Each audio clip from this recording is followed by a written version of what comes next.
दोस्तों नमस्कार। दोस्तों मैं एक एक्सीडेंट प्रिवेंशन के ऊपर काम कर रहा हूँ सो दैट लोगों को ऐसी बातें रियलाइज़ करा के दूँ कि उनकी ऐसी कौन सी गलती होती है जिसकी वजह से एक्सीडेंट होते हैं।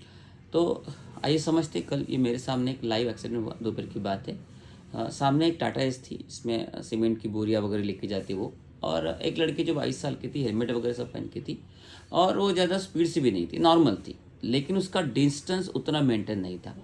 और जैसे ही उस टाटा एस ने ब्रेक मारा और ये जाए डायरेक्ट जाके पीछे से टकरा गई। तो आप देख रहे हो कि स्कूटी का सॉरी एक्टिवा का क्या हाल हो गया।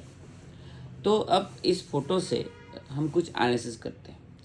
देखो, अगर कोई माता होती है और उसका बच्चा वहाँ पे होता तो आप अंदाज़ लगा सकते क्या होता। वो ऑन द स्पॉट मर चुका होता, क्योंकि वो जो आप देख रहे हो एक्टिवा का पूरा ऐसा वहाँ पे चिपक गया है। तो डेफिनेटली बच्चा की हाइट उसी लेवल पर रहती है, उसका सर या चेस्ट पूरा दब जाता और ऑन द स्पॉट चला जाता।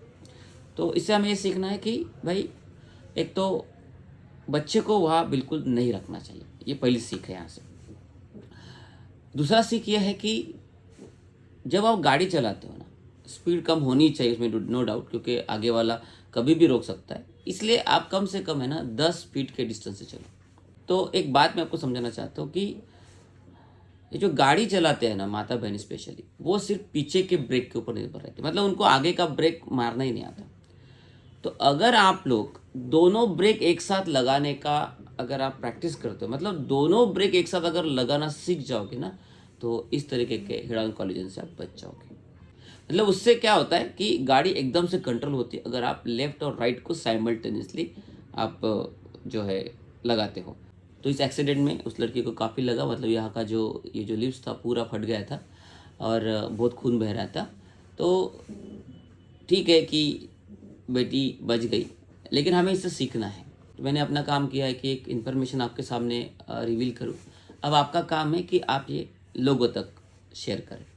तो इस प्रकार के जो एक्सीडेंट प्रिवेंशन के जो इन्फॉर्मेशन है, मैं वीडियो लगातार अभी जीवन रक्षा चैनल है मेरा, उसमें मैं अपलोड कर रहा हूँ।